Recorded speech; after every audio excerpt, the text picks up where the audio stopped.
마리아에게 나시고 본디오 빌라도에게 고난을 받으사 십자가에 못 박혀 죽으시고 장사한 지 사흘 만에 죽은 자 가운데서 다시 살아나시며 하늘에 오르사 전능하신 하나님 우편에 앉아 계시다가 저희로서 산 자와 죽은 자를 심판하러 오시리라. 성령을 믿사오며 거룩한 공예와 성도가 서로 교통하는 것과 죄를 사하여 주시는 것과 몸이 다시 사는 것과 영원히 사는 것을 믿사옵나이다. 아멘. 김옥경 권사님 대표기도 하시겠습니다.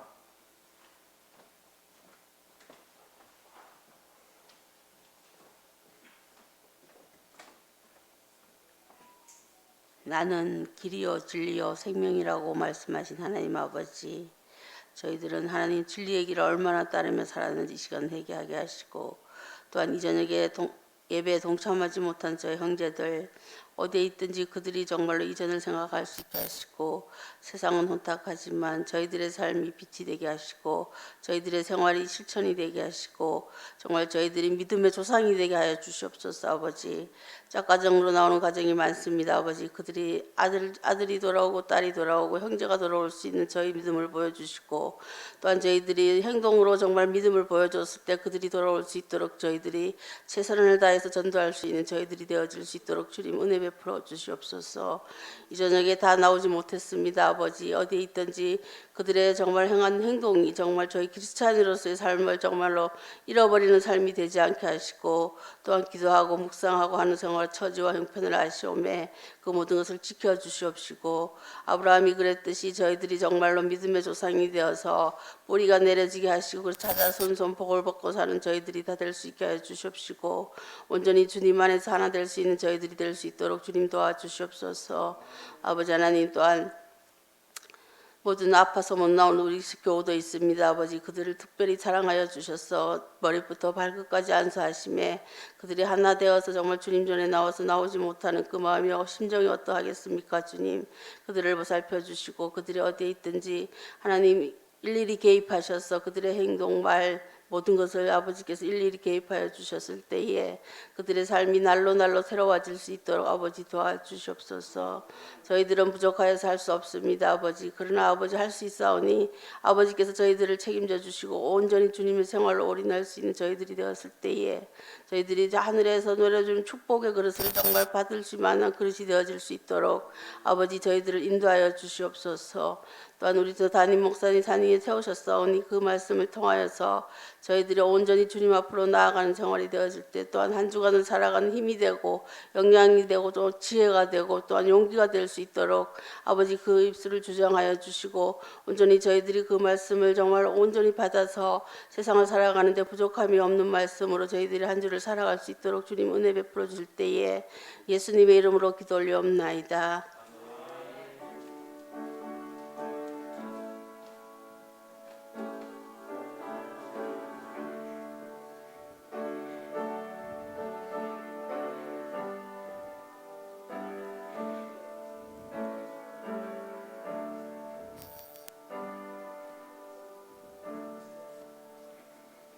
하나님 말씀 마가복음 10장 17절에서 31절까지 말씀을 보겠습니다. 신약 성경 71쪽에 있습니다.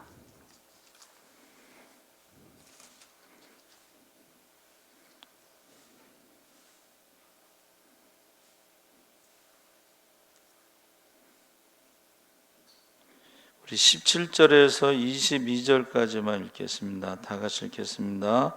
예수께서 길에 나가실새 한 사람이 달려와서 꿇어 앉아 묻자오되 선한 선생님이여 내가 무엇을 하여야 영생을 얻으리이까? 예수께서 이르시되 내가 어찌하여 나를 선하다 일컫느냐? 하나님 한 분 외에는 선한 이가 없느니라. 내가 계명을 안 하니 살인하지 말라, 가늠하지 말라, 도둑질하지 말라, 거짓 증언하지 말라, 속여 빼앗지 말라, 내 부모를 공경하라 하였느니라. 그가 여짜오되 선생님이여 이것은 내가 어려서부터 다 지켰나이다. 예수께서 그를 보시고 사랑하사 이르시되 내게 아직도 한 가지 부족한 것이 있으니 가서 내게 있는 것을 다 팔아 가난한 자들에게 주라. 그리하면 하늘에서 보화가 내게 있으리라. 그리고 와서 나를 따르라 하시니 그 사람은 재물이 많은 고로 이 말씀으로 인하여 슬픈 기색을 띠고 근심하며 가니라. 아멘. 할렐루야. 잘 오셨습니다. 감사합니다. 그 신문에요, 부자 청년 20%가 가난한 나머지 청년들의 35배의 재산을 가지고 있다. 그거는 부자 청년들이 돈을 벌어서가 아니고 부모로부터 상속을 받았기 때문에 그렇다. 그래서 재산이라고 하는 것을 제가 찾아봤더니 이게 상속이라는 뜻이 있어요. 상속. 그래서 뭐 강남에는 할아버지가 뭐 하시니, 아버지 직업은 중요하지 않고 할아버지가 뭐 하시니, 그러니까 할아버지가 재산이 많냐 이렇게 물어보는 건데, 이게 과거에는요, 그 서양의 기독교인들이 되게 부자였어요. 예수 믿는 사람들이 부자였어요. 기독교 문화가 들어가고 복음이 들어간 나라들이 부자예요. 지금도 그래요. 근데 우리나라는 기독교인들이 부자인가? 근데 이제 그 한경준 목사님이 이제 이북에서 내려오신 분들이 그 영락교회를 세우셨는데, 어느 날 내일 아침에 일주일 먹을 양식을 남겨놓고 교회 건축을 위해서 헌금하실 분들은 내일 아침 새벽에 오십시오. 아침에 오십시오. 그런데 일주일 먹을 양식을 남겨놓고 30명이 왔다고 그래요. 30명. 그런데 그 30명이 우리나라 100대 재벌에 다 들어갔다는 거예요. 그래서 그때까지만 해도 예수 믿는 사람들이 부자가 많았구나 그런 생각을 해요. 그래서 이제 제가 알기로는 그 효성그룹 있잖아요. 거기가 장수 집안이에요.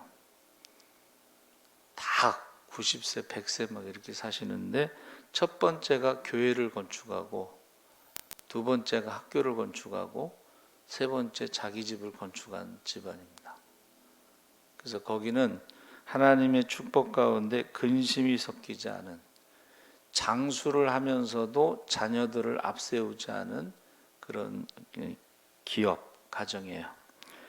그래서 겨자씨라는 책에 보면 받으려면 주라고 그런 말이 있는데, 오늘날 세계에서 제일 부자가 2016년 5월 기준으로 빌 게이츠가 500억 달러 중에 우리나라 돈을 한 50조 원쯤 되는데, 2016년 5월 기준으로 그 중에 300억 달러, 5분의 3을 기부하고 나머지 전 재산은 자기가 세상을 뜨기에 앞서 95%를 하나님과 이웃을 위해 내놓고 나머지 5%만 자손에게 주겠다 그랬는데, 제가 2021년 8월을 기준으로 빌 게이츠의 재산이 159조 3,100억이에요.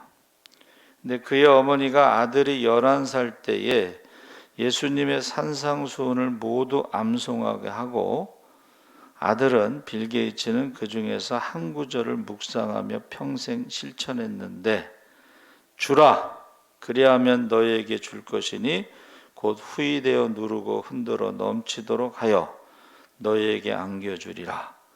너희의 헤아리는 그 헤아림으로 너희도 헤아림을 도로 받을 것이니라.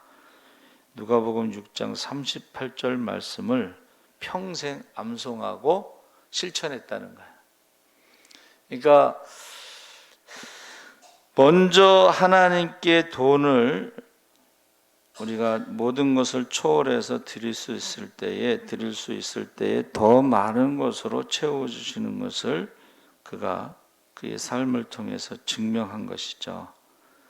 주라 그리하면 너희에게 줄 것이니 곧 후이되어 누르고 흔들어 넘치도록 하여.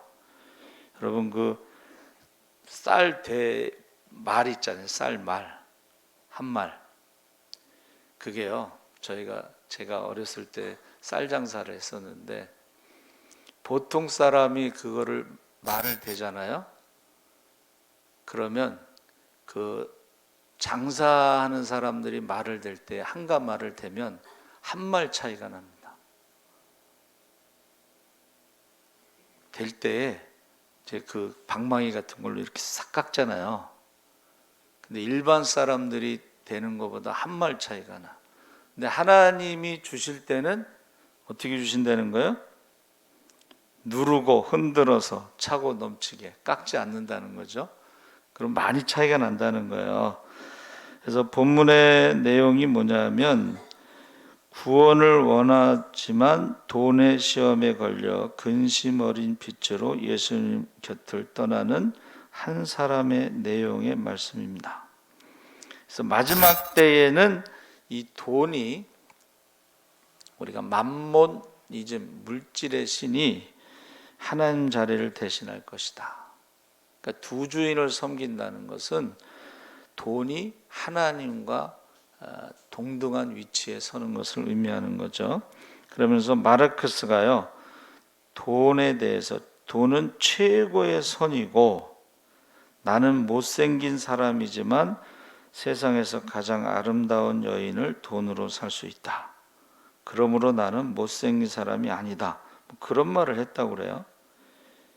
그러니까 이게 돈을 통해서 무엇이든지 할 수 있다. 그러니까 하나님과 같은 존재의 어떤 능력을 보여주는 것입니다.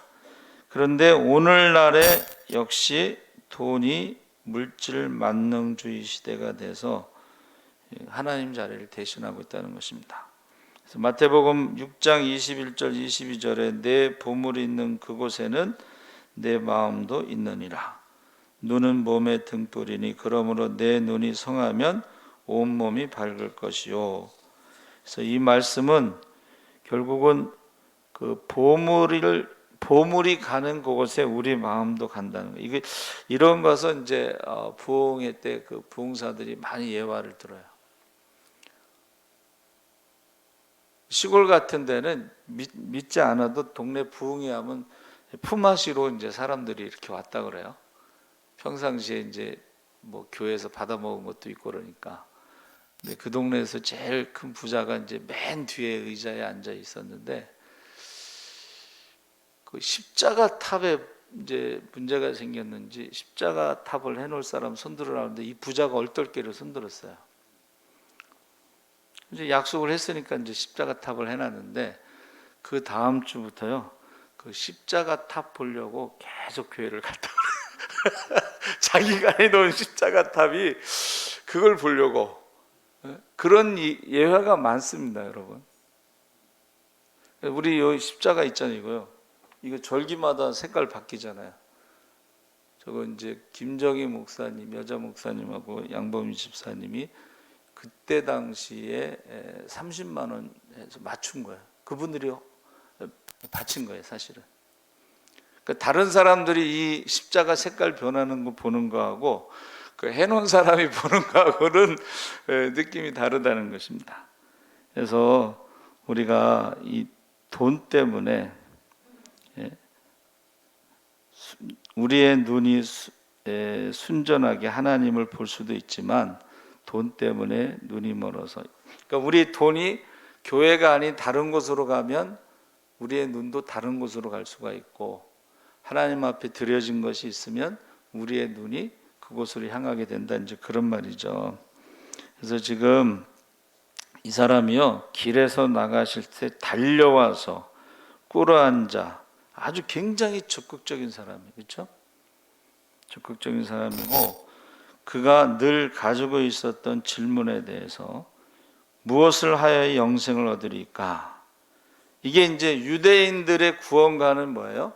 무엇을 해야 영생을 얻는다. 다시 말하면 율법을 지켜야 구원을 받는다는 그런 구원관을 갖고 있었는데 문제는 뭐예요? 구원에 확신이 없었던 거예요. 그러니까 예수님이 그냥 유대인의 구원관대로 뭐라고 말씀하셨어요? 예?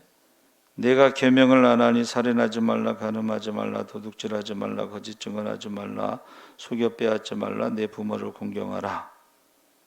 그랬더니 이 사람이 자신 있게 선생님, 내가 어려서부터 다 지켰나이다. 부자 청년이 나이가 그렇게 많지 않으니까는 어려서부터 다 지켰다고 자신 있게 말했어요. 여러분, 예수님께서 그를 보시고 사랑하사 그랬잖아요. 그러니까 우리가 신앙생활 열심히 하는 그 청년들 보면요, 다 이뻐요.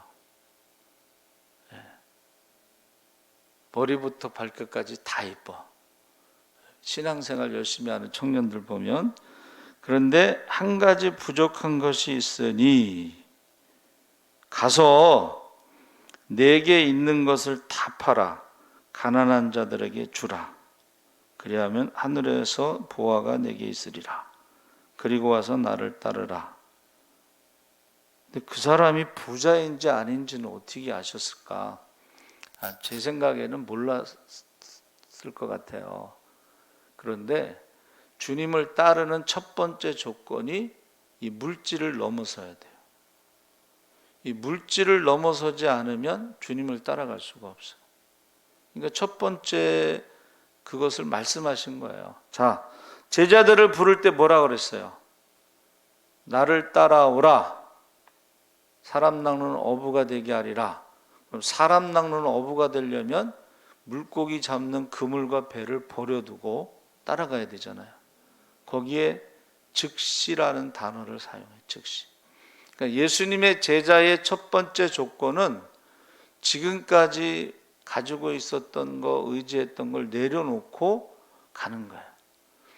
그래서 우리 엑츠 대학원에 보면은 참 기가 막힌 일들이 많습니다.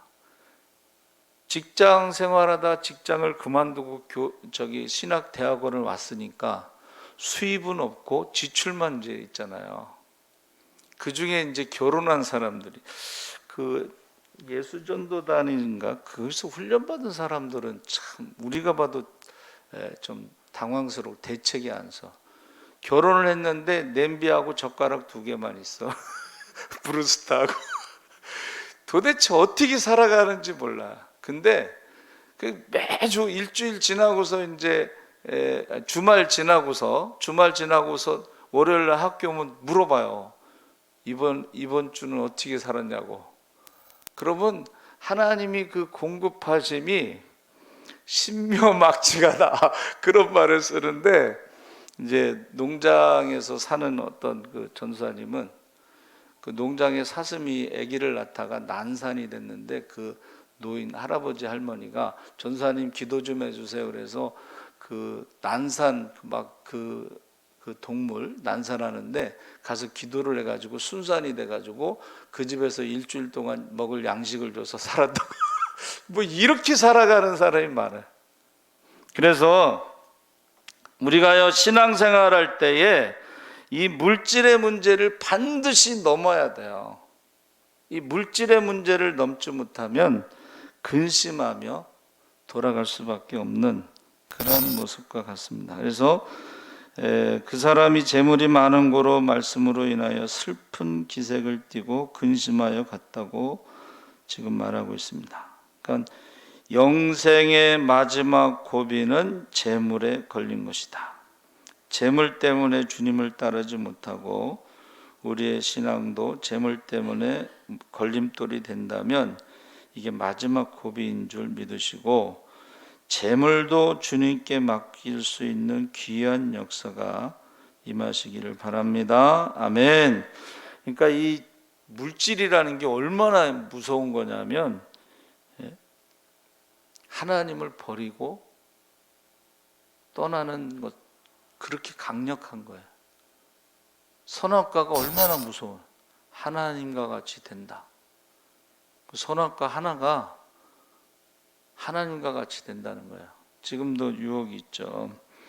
그래서 겨자씨라는 책에 그 테레사 수녀의 삼실링 이런 내용이 있는데, 인도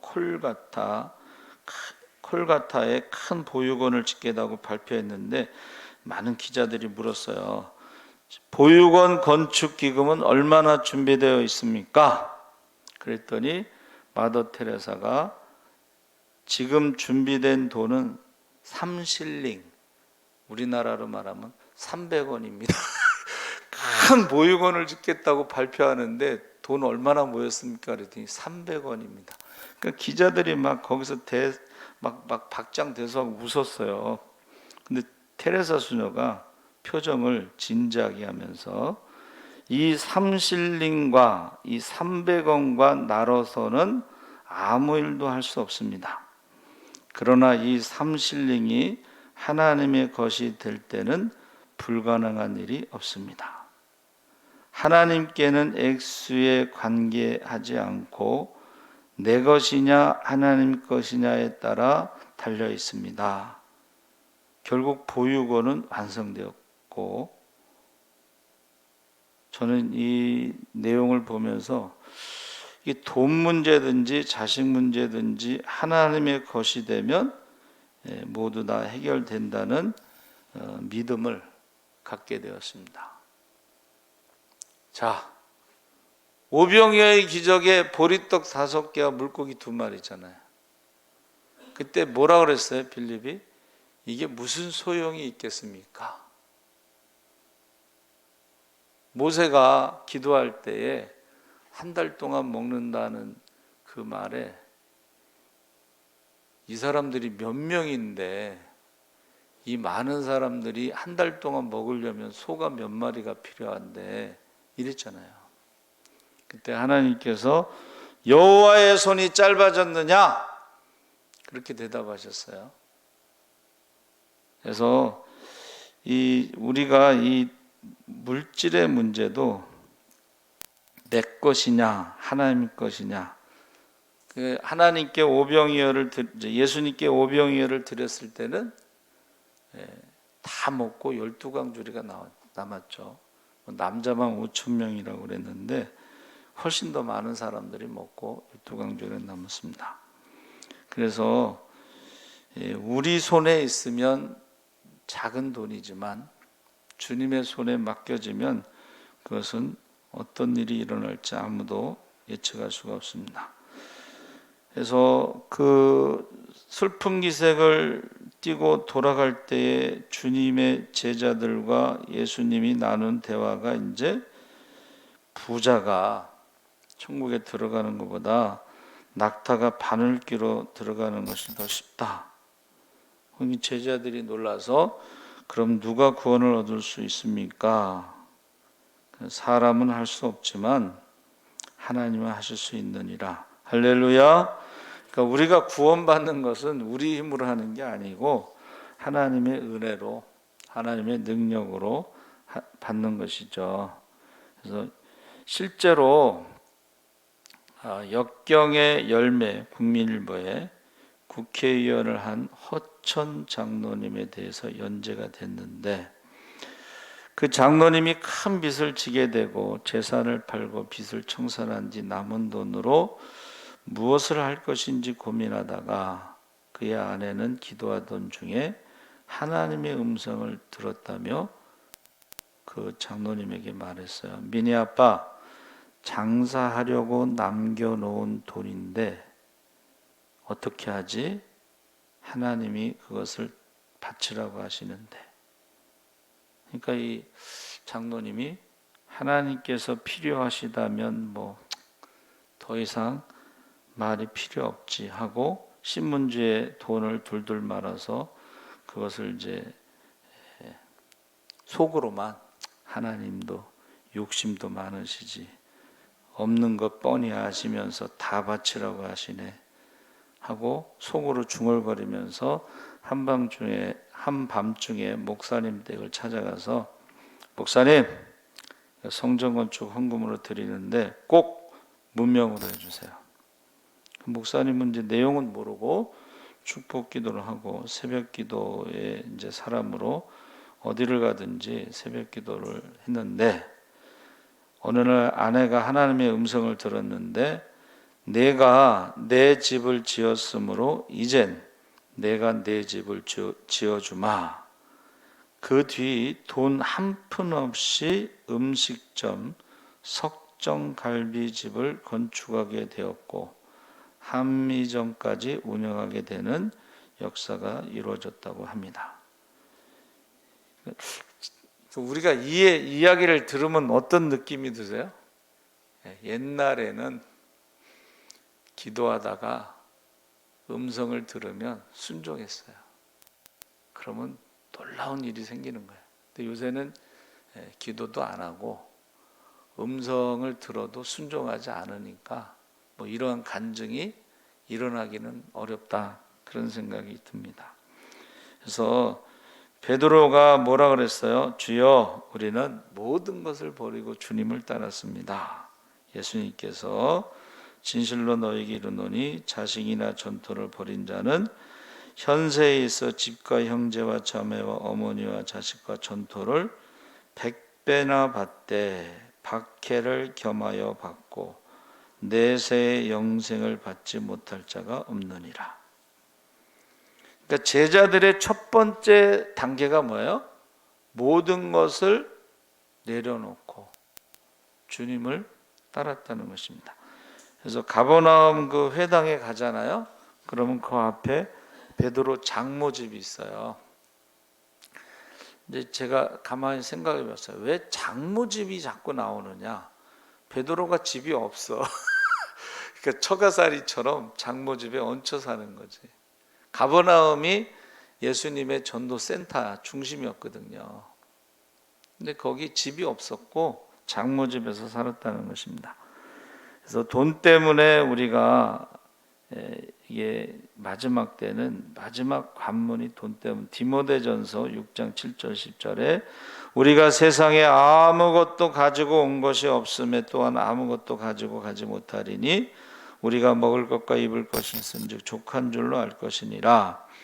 부하려 하는 자들은 시험과 올무와 여러 가지 어리석고 해로운 욕심에 떨어지나니 곧 삶으로 파멸과 멸망에 빠지게 하는 것이라. 돈을 사랑함이 일만하게 뿌리가 되나니 이것을 탐내는 자들은 미혹을 받아 믿음에서 떠나 많은 근심으로써 자기를 찔렀도다. 이게 지금 문제가 뭐예요? 돈을 사랑하다 보니까 믿음에서 떠나더라는 거예요. 예배에서 떠나잖아요. 오늘도 제가 전도나 갔다가 성도를 만났는데 요새 좀 쉬신대요. 그러면 수요 예배도 나오고 금요 심야도 좀 나오고 새벽기도 나오고 그러면 얼마나 좋아. 근데 지금 어떤 상황이에요? 주일 예배도 겨우 이제 주일 예배 드리는 사람도 많지 않은데, 주일 예배가 무너졌다는 것은 수요 예배, 새벽 기도, 금요 심야 이게 다 무너졌다. 구역 예배도 무너지고 다 지금 무너지고 있다. 근데 거기에 대해서 문제 의식을 느끼지 못한다는 게 이제 문제가 되는 거예요. 믿음에서 떠나 많은 근심으로 자기를 찔렀도다. 여러분, 어리석은 부자의 비유가 뭐예요? 오늘 밤이라도 우리 영혼을 부르신다면 그 재산과 그가 세운 계획, 그 계획이 얼마나 좋아요. 창고를 많이 짓고 또 이제 즐기면서 좀 살자, 여유롭게. 그 나쁜 건 아니지만 주님께서는 어리석은 부자여, 오늘 밤 내 영혼을 불러가면 그 재물이 누구 것이 되고 너의 계획이 무슨 소용이 있느냐. 저 이 음성을 들은 적이 있어요. 제가 막 유학 가려고 준비하는데 어리석은 자여, 오늘 밤 내 영혼을 불러가면 내가 유학 가고자 계획하는 게 무슨 소용이 있느냐. 그래서 저희 어머니가 제가 안수받기 전에 돌아가셔서 좀 후회가 돼요. 괜히 공부한다고 뭐 유학 간다고 막 이러다가 안수받는 걸 못 보고 돌아가셨어요. 여러분, 저와 여러분이요, 이 돈을 사랑함이 이게 얼마나 위험한지 몰라요. 그래서 돈을 사랑하지 말라, 일만하게 뿌리다. 그래서 우리가 여러분, 돈의 주인이 누군지를 바로 알아야 된다는 것입니다. 태초에 하나님이 천지를 창조하셨을 때는 그 모든 것이 하나님의 주인이라는 것을 말하고, 시편 89편 11절에 하늘이 주의 것이요 땅도 주의 것이라 세계와 그 중에 충만한 것을 주께서 건설하셨나이다. 학개서 2장 8절에 은도 내 것이요 금도 내 것이니라 만군의 여호와의 말이니라. 이 학개서는 뭐예요? 성전을 건축하지 않고 있으니까 이 말씀을 주신 거예요. 은도 내 것이고 금도 내 것인데 너희가 지금 내 것을 가지고 성전을 건축하지 않고 너희들을 위해서 지금 사용하고 있다는 거예요. 그 옛날 어른들은 신앙이, 믿음이 뭐예요? 하나님의 집이 지금 저렇게 초라한데 내가 어떻게 이 좋은 집에서 살겠느냐 이렇게 생각을 했어요. 은도 내 것이고 금도 내 것이라는 말씀. 우리 다윗이 뭐라고 그랬어요? 너가 짓지 말라 했음에도 불구하고 건축은 아들이 하지만 건축할 모든 것을 바쳤어요. 다윗이 나와 내 백성이 무엇이기에 이처럼 즐거운 마음으로 드릴 힘이 있었나이까. 모든 것이 주께로 말미암아 싸우니 우리가 주의 손에서 받은 것으로 주께 드렸을 뿐이니이다. 난 다윗이요 어마어마한 건축원금을 한 거 아니에요? 그런데 뭐라고 했어요? 다 주님께서 주신 겁니다. 그리고 이것을 주님께 바칠 수 있는 마음도 주님께서 주신 것입니다. 이렇게 고백을 한 거예요. 성경에 뭐라고 돼 있어요? 내가 열심히 일해서 돈 벌었다고 하지 마라.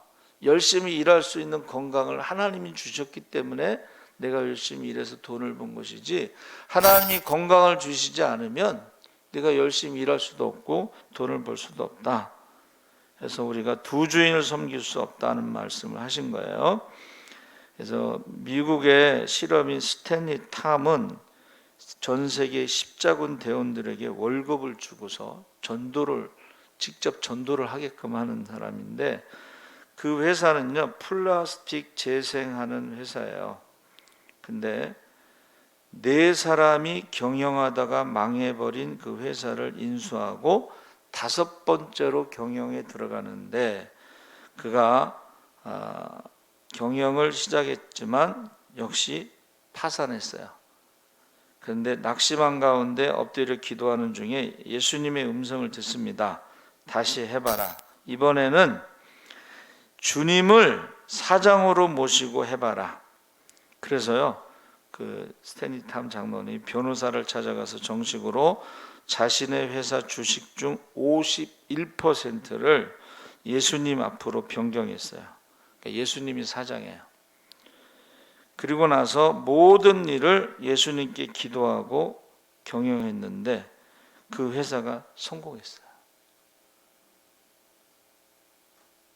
자기는 월급만 받고 나머지는 다 주님을 위해서 전도하는 데만 쓰는데, 그 박스에 전도 복음이 딱 인쇄돼서 나가고, 이 스탠리 탐 장로님도 매일 전도 직접 해요. 본인도. 그리고 전 세계 십자군 대원들에게 월급을 주는 거예요. 제가 3년 동안 거기 있었는데 그 기도하면서 우리나라에도 이런 장로님이 나오셨으면 얼마나 좋을까. 자기가 직접 전도하고 그리고 회사의 모든 수익금을 전도자들의 월급으로 사용하는 그런 장로님이 나오면 얼마나 좋을까. 여러분, 돈의 주인은 하나님이셔요. 돈의 주인은. 그래서 우리가 작은 부자는 뭐 열심히 하면 될 수 있지만 큰 부자는 하늘에서 낸다고 그랬죠. 그래서 그것을 어떻게 부자가 되는가 했더니 여호와께서 주시는 복은 사람을 부하게 하고 근심을 겸하여 주지 않는다. 세상의 부자들은 부잣집에요 근심이 많다고 그랬어요. 그리고 돈을 많이 버는 거를 부러워하지 말고 돈을 많이 벌면 뜯어가는 사람도 그만큼 많아. 뜯어가는 사람도. 그 돈 때문에 막 서로 죽이고 막 그러잖아요. 형제지간 뭐 가족 간에 막. 근데 하나님이 주시는 축복은 하나님 뜻대로 사용할 때에 근심이 섞이지 않고 기쁨이 충만하고 할렐루야. 그러니까는 기독교 문화에는 이 기부 문화가 있어요. 유대인들은 기본적으로 돈 버는 목적이 기부하는 거예요. 돈 버는 목적이 기부하는 거예요. 그러니까 자기를 위해서는 돈을 안 써. 그러니까 아무도 그 사람이 부자인 줄을 몰라. 청바지에 그냥 티셔츠에 30년 된 뭐 그냥 10,000원짜리 손목시계 누구도 몰라. 근데 나중에 알고 봤더니 그분이 어마어마한 부자인데 자기를 위해서는 돈을 안 쓰고 남을 위해서만 돈을 쓴 거예요. 남을 위해서만. 그래서 이 11조라고 하는 것이요 하나님이 주인이라는 것을 고백하는데 이 11조는 백성들의 11조는 레위인들에게, 레위인들의 11조는 제사장들에게, 그리고 3년 6년에는 구제의 11조, 또 장례식은 가난한 사람들에게는 장례식이나 제사 지낼 때 그 11조를 쓰게 돼 있죠. 그래서 고린도후서 8장 9절에 우리 주 예수 그리스도의 은혜를 너희가 알거니와 부요하신 이로써 너희를 위하여 가난하게 되심은 그의 가난함으로 말미암아 너희를 부요하게 하려 하심이라. 그래서 예수님이 왜 가난한 말부유에 태어나셨느냐? 예수님의 모든 부요함을 그 믿는 사람들에게 주기 위해서 그 모든 것을 다 내려놓으셨다는 거예요. 그러니까 예수 믿는 사람들은 예수님의 부유함을 이미 받기로 약속이 돼 있다는 거예요. 할렐루야. 예수님이 왜 가난하게 태어났느냐? 예수님의 부유함을 우리에게 주시려고 모든 것을 내려놨다는 것입니다. 그래서 집손이라는 캐나다주 메리스 마을의 가난한 집 아들로 태어났는데 처음에 물 방앗간 심부름꾼으로 시작해서 당대의 산림의 20만 에이커와 철도 280마일을 가진 미국에서 손꼽히는 부호가 된 사람인데 친구가 돈 버는 비결을 물어봤더니 지금까지 지켜온 성공의 3가지 계명이 있는데 첫 번째는 술을 먹지 말 것, 두 번째는 수고를 싫어하지 말고 일할 것, 세 번째는 하나님을 믿고 만사를 의심하지 말 것. 그랬더니 친구가 그 다 누구나 아는 말이잖아. 그랬더니 뭐라고 대답했냐면 미소를 지면서 삼척 동자가 다 아는 사실이라고 해도 실천을 못하면 소용이 없다. 그러니까 뭐 술을 안 먹고 일 열심히 하는 건 안 믿는 사람도 하지만 하나님을 믿고 만사를 의심하지 않는 것은 이거는 믿는 사람만 할 수 있는데 여러분 모든 일을 의심하지 않는다는 것은 도전한다는 의미가 있는 거예요. 도전. 근데 모든 것을 의심하는 사람들은 도전하지 않아요. 그래서 돈을 어떻게 써야 되느냐? 부한 자들을 명하여 마음을 높이지 말고 정함이 없는 재물에 소망을 두지 말고 오직 우리에게 모든 것을 후히 주사 누리게 하시는 하나님께 소망을 두고 선을 행하고 선한 사업을 많이 하고 나누어 주기를 좋아하며 너그러운 자가 되게 하라.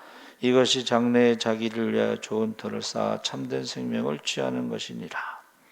그러니까 돈을 모으는 방법도 하나님이고 돈을 쓰는 방법도 역시 하나님 방법대로 써야 된다. 안 그러면 그 돈이 어떻게 돼요? 우리의 주인 노릇을 하고 우리는 돈의 종 노릇을 하게 된다는 거예요. 그래서 이 돈이라는 것이요, 야고보서 2장 15, 16절에 만일 형제나 자매가 헐벗고 일용할 양식이 없는데 너희 중에 누구든지 그에게 이르되 평안히 가라, 덥게 하라, 배부르게 하라 하며 그 몸에 쓸 것을 주지 아니하면 무슨 유익이 있으리요. 그래서 우리가 말과 혀로만 사랑하지 말고 행함과 진실함으로 살아라고 말씀하셨는데, 잠언 28장 27절에 가난한 자를 구제하는 자는 궁핍하지 아니하려니와 못 본 채 하는 자에게는 저주가 크리라. 그래서 우리 이삭 토스트 아시죠? 그 원칙이 뭐냐면 도저히 일어설 수 없는 사람에게만 체인점을 내준다. 세상적으로는 이제 일어날 수 없는 사람에게 주는데, 1호점이 대전에서 만나 어려운 처지에 있는 부부를 돕기 위한 것인데, 그 후 어려운 사람을 돕기 위해 2호점, 3호점을 내주었는데 그 체인점이 지금 기하급수적으로 늘어가게 됐어요. 근데 체인점 계약서 중 사업 목적을 적는 난에 하나님을 사랑하는 사람들이 서로 도와가며 더불어 살아가는 삶을 목적으로 한다. 돕는 것을 목적으로 한다. 그래서 아까 말씀드린 대로 재물은 아까 상속이라고 그랬죠. 그래서 이 재산의 가치, 여러분 가장 큰 재산은 믿음입니다. 구하라 주실 것이요, 찾으라 찾을 것이요, 두드리라 열릴 것이니라. 가장 큰 재산은 믿음의 재산이에요. 하나님과의 관계가 회복되고 무엇이든지 주의 이름으로 구하면 받으리라 했잖아요. 그렇죠? 그래서 저는 여러분은 제 기도 가운데 하나가 뭐냐면, 하나님 팀 수양관을 주시옵소서. 미쳤지? 미쳤어요. 여기 2만 평입니다. 근데요, 팀 선교회에서 팀 수양관을 그냥 주고 간 거예요. 그리고 생명의 말씀사도 그냥 주고 간 거예요. 그리고 곳곳에 팀 선교사들의 땅이 아직도 많아요. 그래서 제가 하나님 팀 수양관을 주시옵소서. 거기서 끝나는 게 아니고, 하나님 불광중학교를 주시옵소서.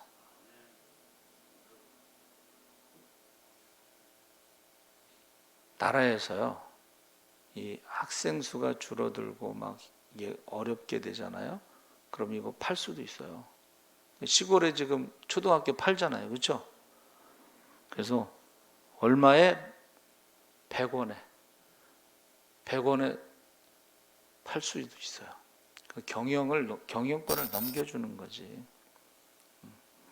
그래서 여러분들이 생각할 때는 이해가 안 가는 기도를 하는데, 앞으로 계속 기도를 하고 있어요.